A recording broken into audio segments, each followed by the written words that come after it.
A warning. This episode has graphic descriptions of violent crime. Please listen with care.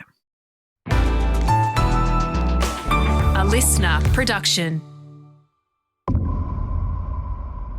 The 1994 bombing of the Adelaide National Crime Authority sent shockwaves across Australia.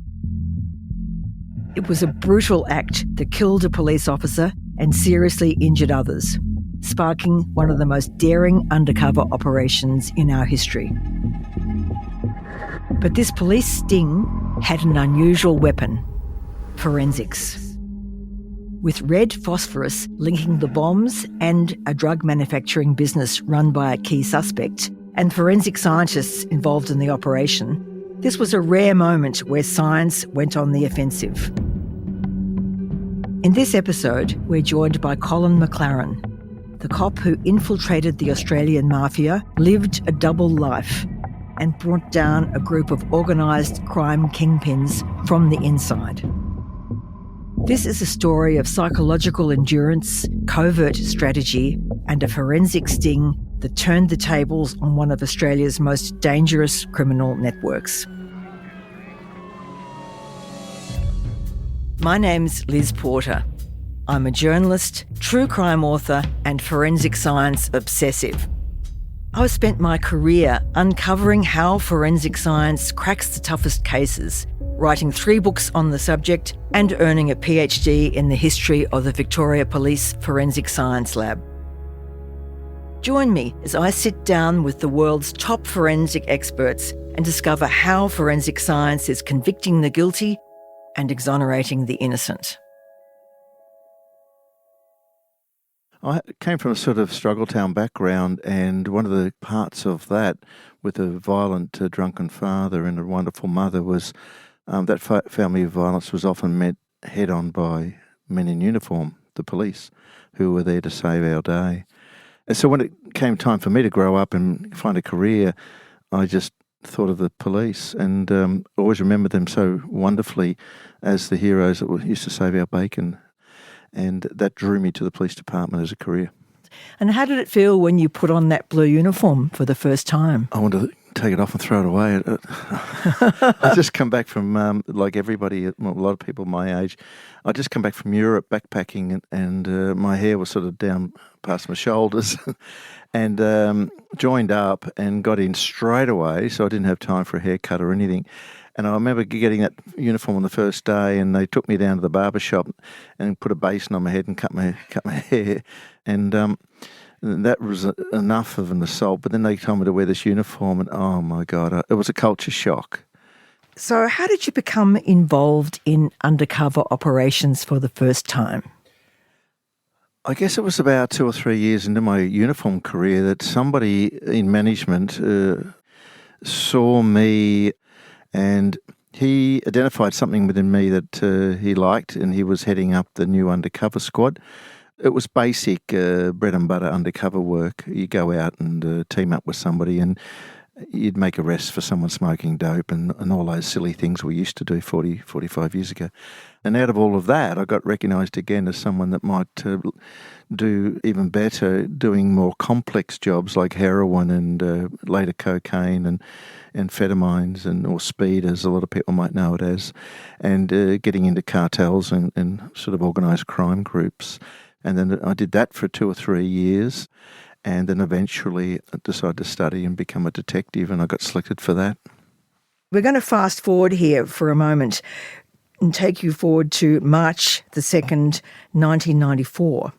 Now, where were you when you first heard about the NCA bombing? Yeah, well, that was well into my career. I think I'd been probably at it for 12 or 13 years, and I was heavily involved in what we call an infiltration. And there's 2 types of covert work. There's undercover work and there's infiltration. And I guess you could sort of understand it more if you think of the CIA in America. And you've all seen, everyone's probably seen a lot of movies. And then there's your bread and butter or your normal undercover work, which might last, an operation might last weeks or a few months. The infiltration is a very, very long-term thing. It's psychologically, it's very difficult. A lot of training, And you got to really select the right people that can to do that work. It's quite taxing. And I was immersed in the Mafia. I'd got myself introduction into the Mafia, and we'd been going, I think, in nearly 18 months, 2 years. And I had been ingratiating myself with the team of mafiosi in Griffith, which has always been, certainly since the 70s, the headquarters of the real serious mafia in this country, Australia. And I was climbing the ladder. In fact, well past ascending the ladder. I was now sitting on top with a lot of heavy people, particularly Antonio Romeo and Rosario Trimboli, which were the heads of this cartel, the most important or most worrisome cartel in Australia at that time. And we identified all of them, and we're really happy that we were infiltrated into them, and we were buying drugs and negotiating drugs, and we were doing big weights. I'm talking pure cocaine and importations of cocaine. And I was right in the middle of that particular job when the bomb went off. Who did they think you were? You need to have some sort of identity to infiltrate with. You need to be able to create an identity, a role play. And my role play was that of a dodgy art dealer. And we'd thought this through for months and months. Why a dodgy art dealer? Well, we identified it through a paper, an investigative paper that an analyst had done, that money can be laundered through purchasing art. I had a fascination for art. It was a bit of a hobby of mine. So what I thought I'd do is study it more and build up an identity as being a dodgy art dealer with a studio. And I could then use that to approach my targets, in this case the Mafia, and offer them a means of laundering their money, because money laundering was all the rage, all the news back then. People wanted to make a lot of money, accumulate a lot of cash money through drugs, and then, of course, hide it somehow or wash it somehow. And I became that identity for them, of course, with a different name, Cole Goodwin. And we then backstopped me, which was a massive job to create a persona that fitted me. And there was all sorts of documents and passports and banking records that went back years and years. It was a massive, massive task. And they bit. And I'd been with them for about 12 or 18 months in a sort of a soft form of infiltration. They'd got to know me with visiting Griffith, and they'd seen me around. But when we started to talk dirty, as we say, and started to get into the discussions on drugs and importations of drugs and movement and buying and selling, they then tested my persona.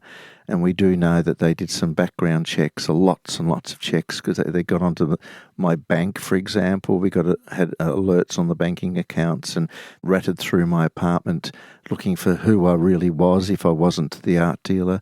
And we came up trumps all the time. They even got into my car and into the glove box and the boot when I was out dining with them, and fished around and couldn't find anything suspicious.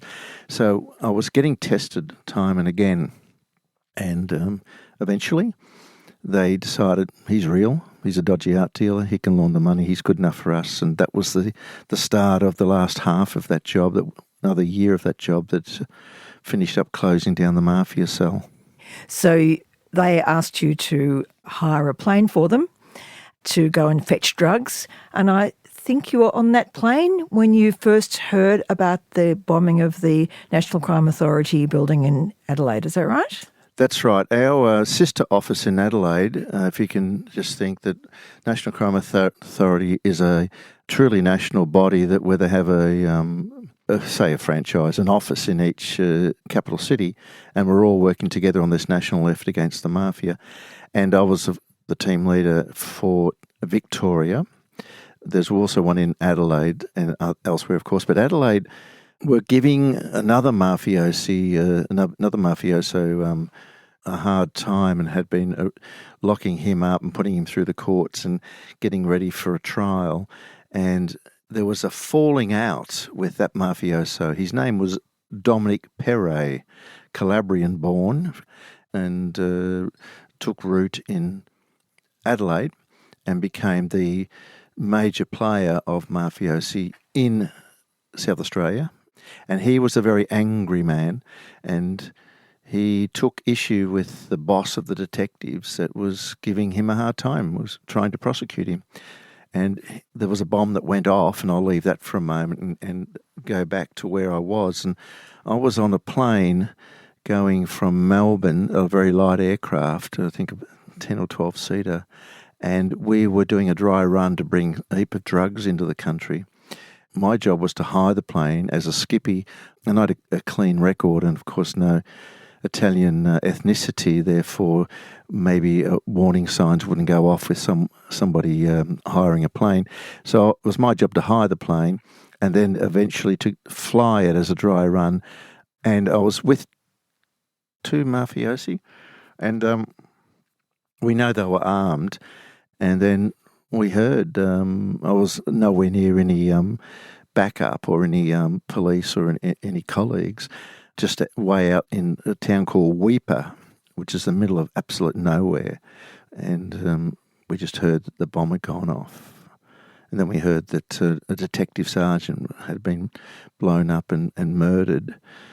He was my contemporary in Adelaide. And a number of other very, very talented detectives and a lawyer were severely injured. So anyway, this was a massive news story around the world, actually. And here it was, I'm with the Mafia in an aircraft heading north to dry run some drugs. Sometime down the track, you were then asked to get involved in setting up a sting. Can you explain how that happened? Yeah, we took that, the first job, the one where I was in that plane going north, we took that to its final conclusion. It took many more months. Anyway, all of those mafia targets were arrested. So my role as a covert operative or an infiltrator was over, and that was probably 6 months later. And I was back in pasture, so to speak. And the Chief Commissioner of Adelaide rang the Chief Commissioner of Victoria Police in Melbourne and said, look, that fellow that did that big sting, is he available? Can he do one for us? They thought it was that simple. And, initially, I'll never forget that. Initially, I was taken aback as to how sort of ignorant some people can be about it all. And they just wanted a massive infiltration just like that. And the boss asked me to come in and said, it's up to you. Can you do it? Anyway, I thought a bit further than myself, being shocked at the way I was approached. But anyway, I thought, no, there's a dead colleague and a lot of very, very seriously injured and psychologically and physically injured police and lawyers. Yes, of course. And we then did what we did. And just to be clear, you knew exactly who was responsible for the bomb that had killed your colleague. Well, I was being told, that's a very good point, Liz. I was being told who it was, and I then said, look, if we're going to do this, first of all, you're going to have to give us a minimum of 9 months. You're going to have to let us sit there, and I'll come over for a whole week and read every document, and you're going to have to stop telling me who the suspect is. We'll need to do a completely independent assessment ourselves. So they left us alone for a week in their building, and I read every document I can get my hands on, and got in a surveillance car and went crisscrossed the city many times over and made my own mind up. And I came to the same conclusion. It was Dominic Perret.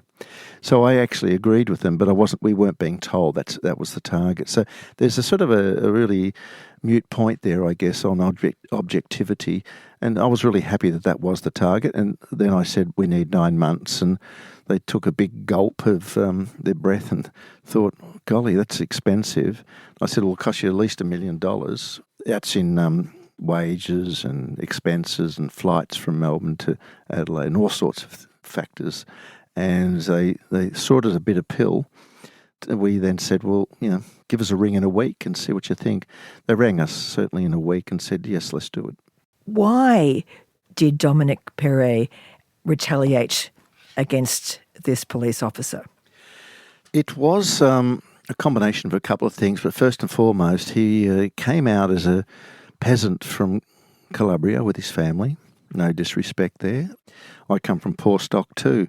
It's just a way of life. But he was a very angry man, had a chip on his shoulder, and whether that's peasantry or whether that migration had anything to do with it, perhaps, but he never really fitted in well to a level that you would think in a lucky country like Australia. He went immediately towards crime. And in that process, you tend to come up against some fairly robust, some fairly hard-working and assertive police people, particularly detectives, and he clashed with one of those, his most recent, and that was a wonderful, wonderful detective by the name of Jeffrey Bowen. And Jeffrey had great plans of putting him away for a long period of time for a massive, massive haul of marijuana from the Northern Territory. Hundreds of thousands of plants. It was quite an extraordinary effort on behalf of the Adelaide Police Department. And Dominic Perret, in his anger, was affronted by that. And there was a couple of personal elements to it as well. He did a raid, Jeffrey did a raid on Dominic's house and found some personal bits and pieces to do with Dominic and his wife, and I won't go any further than that. And Dominic was not home, so he just left the personal items in the bedroom on display.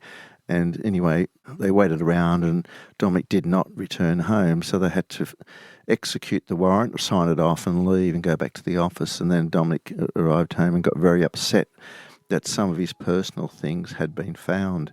And that incensed him. And the rest we now know as history. He then went about making threats. He was going to put a bomb together, and he did put a bomb together, and he did kill Jeffrey Bowen.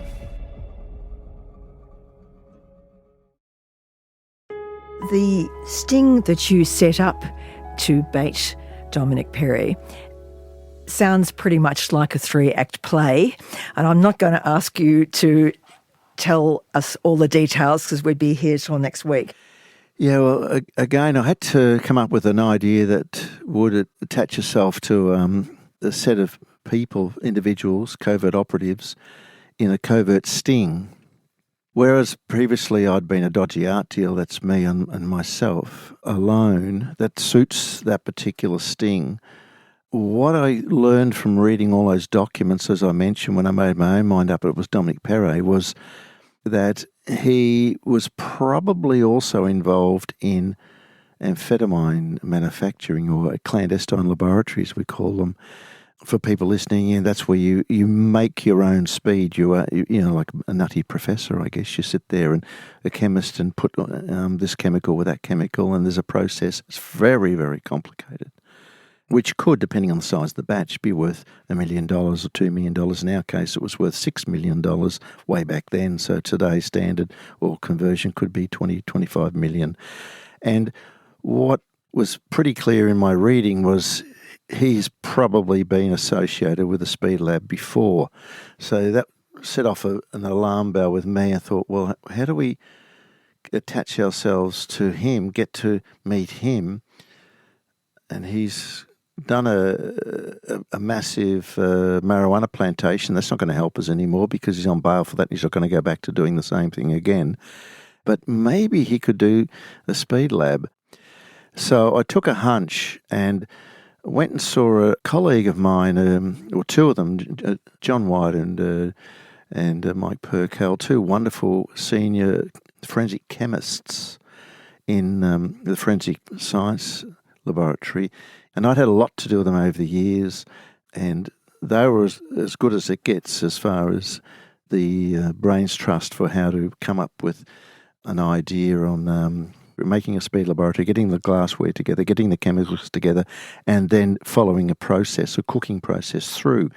And I hatched a plan with them. I sat them down and said, I guess in a way, Liz, this is a reverse to what forensics is about. Forensics is, I think you could quite easily say forensics is a reactive process, investigative process. You react to a crime, you see the crime in front of you, whether it's blood, whether it's a gun, or whether there's footprints or whatever. You react by applying your forensics. We were doing it in reverse, being proactive. We were going to go out into the marketplace with a forensic concept and put that up in the criminal area in Adelaide and try and get close by an infiltration process to meet and befriend Dominic Perret through a series of contacts, a series of other criminals, which become stepping stones to get up that ladder we talked about at the start. And I'd gone through that myself with the Mafia in Griffith, and we were applying that same methodology to get us close to or to meet Dominic Perret. And when that was about to happen, the meeting, we could sense it because we actually did get up that ladder rung quite well over many months. And when we got close, we then started to throw out teasers, I guess, by telling these criminals that we were involved in a speed laboratory as a cook. We can cook speed, and we're open for anybody that wants to partner up. And those little teasers hit Dominic Perret, and he grabbed them and he thought about them, and we know this because we had his phones off, his telephone intercepts and listening devices, and he was really thinking hard about it. He thought, my God, that guy, those couple of guys, maybe I can get together that speed lab I want to do and use them as the cooks. And it worked. It was just, a fantastic sort of joining of an idea based around forensics and in a reality where the target wanted to do the same thing, and we joined forces. But of course, to do that, you couldn't send the actual police scientists over to Adelaide. You had to get the police scientists to teach one of your undercover operatives how to be a drug cook. And he had to be a certain kind of drug cook, didn't he? Because you wanted him to use red phosphorus. Yeah, exactly. That's a really important point. Well, first of all, I took the role as the controller of this operation. That's the name given. And as the controller, it's my job to create the operation, hand select the operatives and the methodology and the stings. And in this case, we wanted to be known as cooks of amphetamine, speed. And I could not go undercover myself because I was too well known by this stage in the Australian Mafia. So I controlled the operation and managed it, I suppose is an easy word to understand, from a distance with my operatives.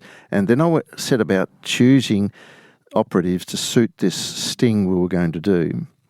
And that took quite some time travelling around Australia and interviewing different undercover operatives in different police departments. And I locked on to 3 major operatives, and we then seconded them into our covert unit, and we then worked together. And I had another 4 operatives that played secondary roles. So there's a total of 7. But of the 3 main ones, there was 2 that I used, the main 2, and they were very willing to go all the way with this technology, this methodology, this forensic sting, and they were very brave and very, very dedicated and patient. And one of them was our glass man, because you can imagine at every laboratory there's a whole lot of glassware to be used. A lot of that glassware you can't buy across the counter. It's not that simple. You've got to really be able to access it without police becoming aware of you. He looked after that side of things, and there was the training of him for that purpose. But the other guy, the one that was going to be the clandestine cook, the nutty professor type that was going to be in that laboratory putting chemicals together, he showed a great aptitude. And he and I went into a huddle with the chemists from forensic science, and what actually happened was a very intensive training of that individual, that man, let's call him Jack. And Jack was then trained for a long, long time, or at least a very intense time over a period of no more than about 4 or 5 weeks, but it was very, very intense day and night. And he came out the other end skilled in being able to put together a clandestine speed laboratory and all the chemicals used, and it's an incredibly complex and incredibly dangerous process because it can blow up. And to Jack's credit, he came out the other end cooking as good as any criminal or motorcycle Hells Angels type operative could do for a speed laboratory in real life. So he was wonderful. But the training could be one of two different ways, because speed is principally, or amphetamine principally, is cooked one of two different ways. There's other ways, but let's focus on the two main ways. Using a BMK method, or benzyl methylketone, or using a red phosphorus method. Coincidentally, with red phosphorus, that was the same ingredient chemical that was used in the bomb, because red phosphorus is highly explosive. And it's a thing of match heads. The red bulbous part of the matchstick, that's pure red phosphorus. So you get a bucket of that and detonate it, you're going to bring down a building.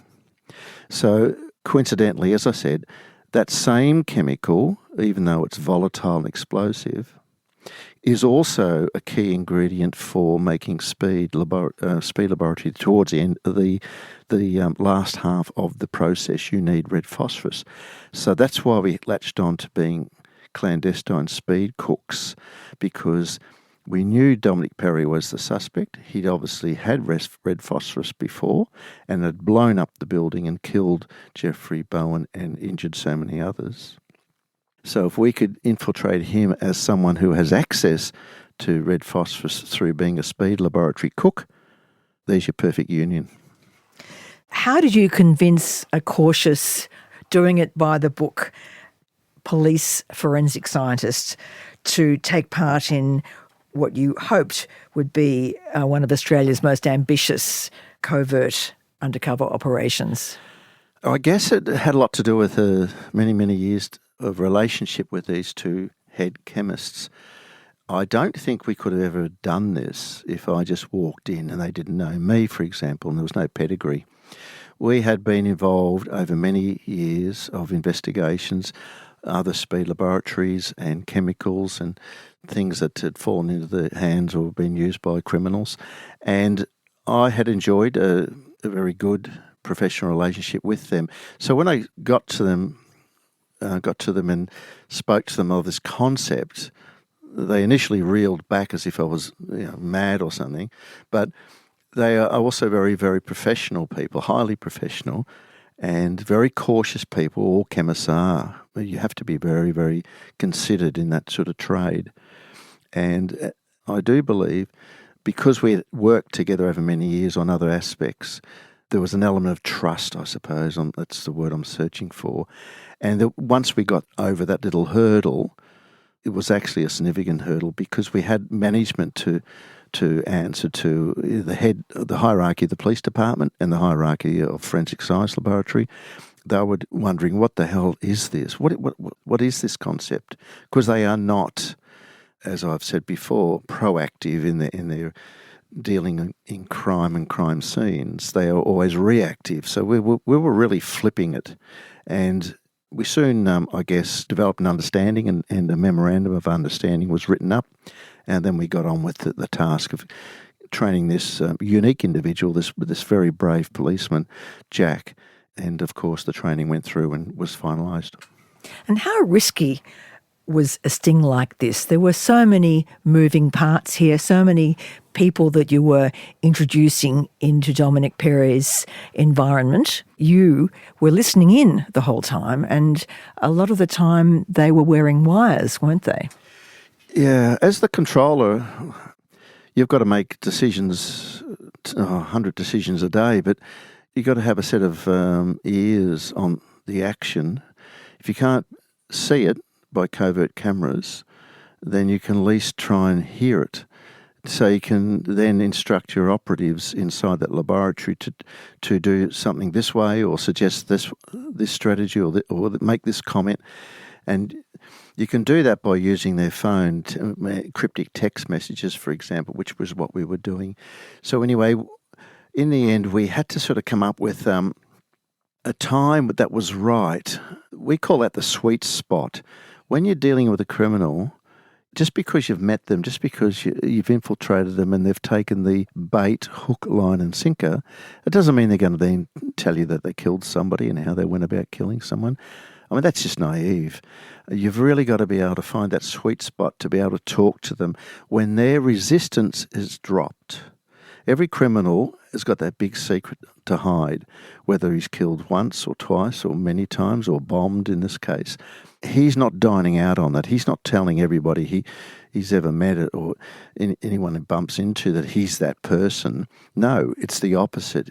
So we've infiltrated him, in this case Dominic Perret, to find an opportunity through a scam and to get him in a position where he has a false sense of security, or he lulls himself into thinking these guys are okay. And then when the sweet spot appears, when everybody's happy, you then can get away with asking a few very, very personal questions and getting the feedback and the comments or the admission. And that's what we're doing. That's what the 9 months was about. And when I was infiltrating the Mafia in Griffith for 2 years, that's what it was all about towards the very end, is the sweet spot. So the sweet spot, you might think, if you studied the speed laboratory, it went on for 5 or 6 days, you would be naive to think you're going to get a sweet spot at the beginning.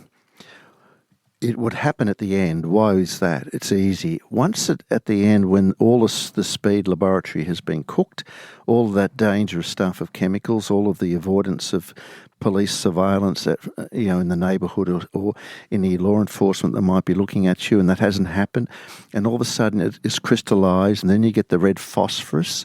You bring the red phosphorus in towards the end, and then it starts to crystallise, and that's when the money comes out. Once it's crystallised, you've gone from a heap of muddy water, or this chemical, which is really dirty, muddy-looking concoction. Once it's crystallised and becomes speed, that's when you've got $10 or $20 million worth, and you're staring at it. And you're going to make a lot of money, and all of the lead up to that, the many months of worrying and getting the lab and the glassware and the chemicals and cooking is all over, and the sweet spot's in front of you. And that's when the two undercover operatives started to get cheeky, and they could see that Dominic Perret was relaxed at this point for the first time that in all of their times together. He was smiling and relaxed, and he was obviously counting all the money he was going to make. And our two operatives were able to sneak some conversation in through that sweet spot. And that's when Dominic Perret said, "I should have bombed the building and killed more cops." And we just went, "Thank you so much." And that was the result of that sweet spot, the dialogue like that. And I can't remember all of the exact words or exact comments over and above that, but he was bragging. It was time for him to show off, and we got him at the sweet spot, and to the wonderful credit of these two operatives. And then it was time for me to say to the SOG or the SWAT team who were standing behind me, I had the head cans on listening in, "It's over." And we called a bust. Time to shut it down, get our operatives out of there and close that lab off and make sure it's the threat of any danger or the chemicals and etc. is over, and get Dominic Perret locked up and into the remand centre. And we had, by that stage, what we thought was a wonderful, wonderful victory. And how did it feel, though, to hear Perry talk about blowing up cops like that? Bon was your friend, you're a cop. Yeah, look, it is hard. I guess the feeling about all that comes later. You are so intense, you're so involved in everything, and there's so many aspects that Jack and his partners and all the other operatives, and they're all out there doing their thing as well, and their safety and their extraction is really important. And then there's many, many criminals to be arraigned and arrested. So you don't tend to have any sense of euphoria or shock or worry. You're still in that covert management role to make sure that. And we just went around the clock for a couple of days until it all then backed away. But eventually that does come. And I guess that becomes our sweet spot where we can then just sit back, and the operatives are all now with me, and we're in Adelaide, we're back in Melbourne, and we're just having our debrief, and then you can enjoy the moment. And it's a wonderful moment to know that perhaps you might have made a difference to something or somebody. So how did it feel when Perry was finally found guilty in 2022, and why did it take so long? The bombing of the National Crime Authority is one of those crimes in Australia's criminal history that is so well known and been in so many books and television shows. It's 1994. Dominic Perret was absolutely the bomber, and a trial proved that. He was convicted. But that was 2022, and that's 28 years later. We thought in 1995 and 1996, when we were doing the covert sting on him, that would all be over, that evidence would go into a process and it would be finished within a year or two from that date. Unfortunately, that evidence went into the office of the Director of Public Prosecutions in Adelaide. And unbeknownst to us, that Director of Public Prosecutions had a relationship with the Mafia. He was a gambler, a mad gambler. And we had no idea of this until after these dates. And what he was doing was he was gambling chronically with his SP bookie, who was a mafioso figure. And he was in debt for some $10,000. Again, back then, it's probably worth $30,000, $40,000 today. And this same Director of Public Prosecutions decided not to prosecute Dominic Perret for the NCA bombing, only for the drugs, the speed laboratory drugs, which he got, I think, 15 years jail, something like that. And that just shook us up. I couldn't believe it. And I designed the process. I knew what agent provocateur was, which is a defence in America and not one in the Westminster system of justice, and certainly not one in Australia.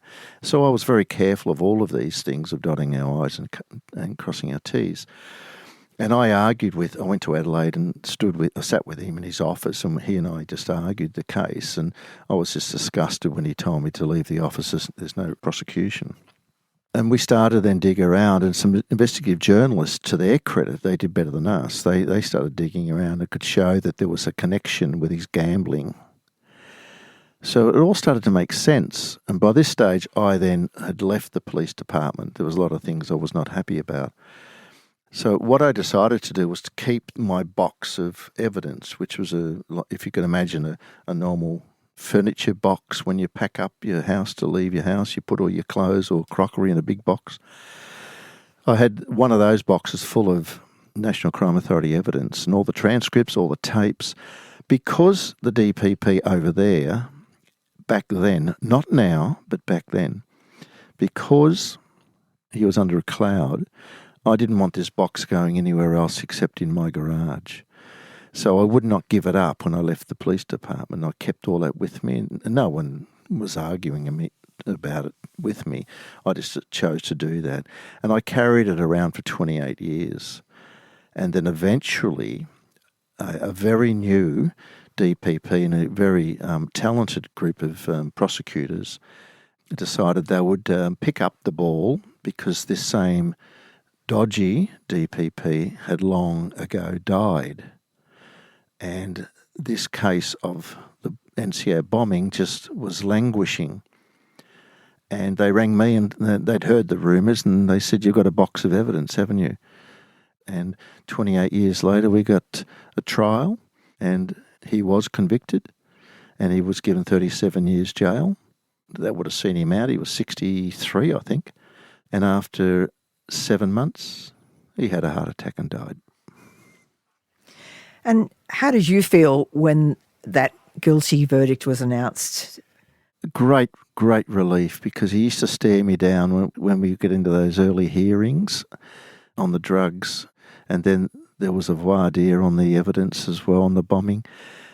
He used to stare me down, and he used to stare Jack down too. And it was a great relief that monkey was off my back after all those years, all those sleepless nights. It was the closing of the back page of a book. So from sweet spots to acid stomach, teeth grinding anxiety, living a double life. You're colleague, Jack, had to do it as a pretend speed cook. You did it for more than 2 years as Cole Goodwin. What's that like? Well, this is many years on now. There's pride. I know my daughter's very proud of me, and that is more than I could expect from it than anything else in life. That makes me happy. There's moments when you can talk about it, like on this podcast, or put it into a book. There's a sense of pride there. There's another sense of pride that we can't help but measure ourselves against others at times. That's normal. I know that these two jobs we just talked about in Griffith and in Adelaide have never been bettered all these years later. And to be involved in those two jobs, there's enormous pride. But in the end, life goes on, and you're only yesterday's newspaper, aren't you? At the time, was there extreme insomnia over those 2 years when you were pretending to be Cole Goodwin?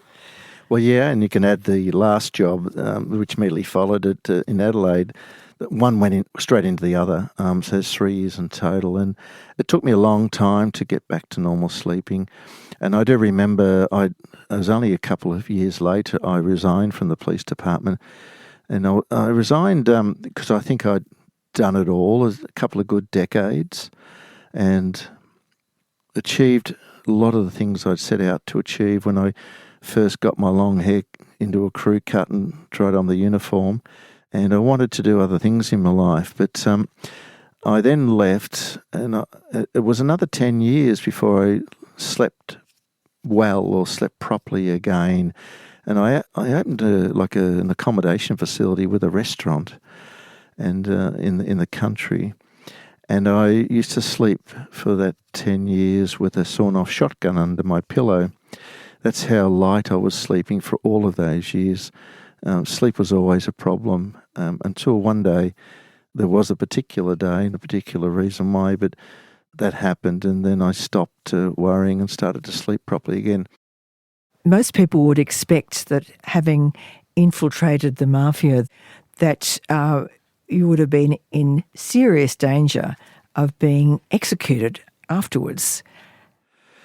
Yeah, I can understand that question, and I certainly asked myself that same question a couple of thousand times over those years. And it's natural to think that way, and it's natural for someone to ask that question. And yeah, it is correct. How that was going to ever happen was the big worry, because you never ever do know, and they don't leave calling cards, the mafia. So you just live with it, and that's where I mentioned that to help live with it, I had a sawn-off shotgun under my pillow for 10 years. But why did I get rid of that shotgun, and what made me then start sleeping better was the reason I stopped worrying as much as I had for all of that 10 years before. I had infiltrated the mafia in Griffith, which was the head mafia of Australia, and the head honcho, and I hate this word godfather, because anybody out there that thinks like that you know, the head of the mafia is called the godfather, it's a nonsense. It's a Hollywood nonsense. But let's stay with that for ease of explanation. The godfather of the mafia in Australia was then a man called Antonio Romeo. I had infiltrated him and worked my way up, and we became very close friends for all that time, a couple of years, and I finished up sending him away for a long period of time. And he actually got out after 10 years on early release because he was a disciplined prisoner. He pleaded guilty initially, so that reduced the sentence by a good third. So that's all the math. But after 10 years, he then got out of prison and went back to Griffith to re-establish his family of criminals, his gang, and they had moved on to another family, another honcho, another godfather. Here we go again. And they didn't want anything to do with him, and the reason was that he actually was the highest level of the mafia in Australia and had cozied up to me and my money laundering skills or opportunities and helped them. And they saw him, in hindsight, as making some blunders along the way and real problems with his judgment by letting a skippy come into the mafia. And they held him responsible for all of those other, I think, 20 different people being imprisoned or arrested and locked up, charged in prison. and he had to wear all of that. So when he got out 10 years later, and that was that same 10-year period I wasn't sleeping, he went back to Griffith to take up the mantle again, and was shunned and told that it was all over for him, he's a nobody, and there was a new honcho, and after a couple of weeks of suffering that news, he was up a ladder pruning his peaches or lemon trees or something, and out of the blue came a high-powered weapon shot and aimed at his head and just blew his head off, and he was shot dead. And that was the mafia cleaning up their dirty work, and they were waiting for him to come out of prison to end his run, not my run, because I was law enforcement. So that all made sense to me, and it was that moment in my time, or that collective 2 or 3 or 4 weeks of trying to understand that drama, that made me realise I don't need that shotgun anymore. So it finished up being thrown away, and I don't need to worry as much as I'd had, and I started to sleep better, and that was the postscript of my involvement with the mafia. After he was arrested, did you two ever speak again? No. His second fiddle, Rosario, asked to see me, and we thought that's good. Maybe they're going to roll over, but the mafia don't roll over. not the Calabrian mafia, but that we thought maybe they will. So I went to see him one-on-one in his prison cell, and I just sat there and said he then was talking to and was in front of an undercover cop then, instead of me being Cole Goodwin, the art dealer. And I said, what do you want to trade? What do you want to offer? And he said, nothing. I just wanted to look you in the eye and say fair whack. And fair whack is a criminal term, just means life goes on. Fair whack. How powerful is the Calabrian Mafia in Australia today? It is the mafia of Australia. It doesn't compete with anybody else. There is the Ndrangheta, which is the Calabrese Mafia. Then, of course, there's the Cosa Nostra, which we all know about through fabulous but very flawed movies of The Godfather 1, 2 and 3, or The Goodfellows. That's the Cosa Nostra, which is the Sicilian Mafia. Then, of course, there's the Camorra Mafia, which is from Naples. And they're all over the place, including in America. But we have the problem of the Ndrangheta Mafia in Australia, and they're the most violent of the mafia. They're the ones that have challenged us in this country and killed police and people of authority, and also killed their own time and again. They are a problem. We are not doing the right thing with that problem in this country by not having an anti-mafia unit or anti-mafia squad, certainly in Sydney and Melbourne, if not around the country. We've dropped the ball. We're not doing the right thing like the rest of America and all over Europe. And, of course, in Italy, as you think, as anti-mafia units by that name or other names around the Northern Hemisphere that are just tackling this scourge head-on. And I think we're pathetic how we don't do that. And we'll always have that problem, Liz. So essentially what Australian police don't understand is the power and presence. You've got to really have a squad to know about the problem and to be able to then research and do scholarships and do all sorts of study tours and all sorts of specialist expertise to tackle that particular problem. And we don't have that. We did way back in my time when these two jobs we just talked about. This was a 3 or 4 year period of an anti-mafia unit, for want of another name. And that should still be here today. It should never have been disbanded. We'll always have mafia problems. If you're looking at the drug importation and movement of drugs around this country, I would suggest that a vast majority, what number it is, I don't know, but certainly more than 60, 70, 80% of those drugs would have some tie directly or absolutely with the mafia. And that's appalling that we don't have an anti-mafia unit here in this country. And it's a commissioner problem, not a detective problem. You've got the talent, you've got the skills. You got the analysts, you got the surveillance, you got all the technical side of things, and all of the brains to tackle a problem. It's always a management problem, a commissioner problem. Thanks, Colin. Thank you for coming in. Always glad to, and let's hope that we do get that anti-mafia squad in this country.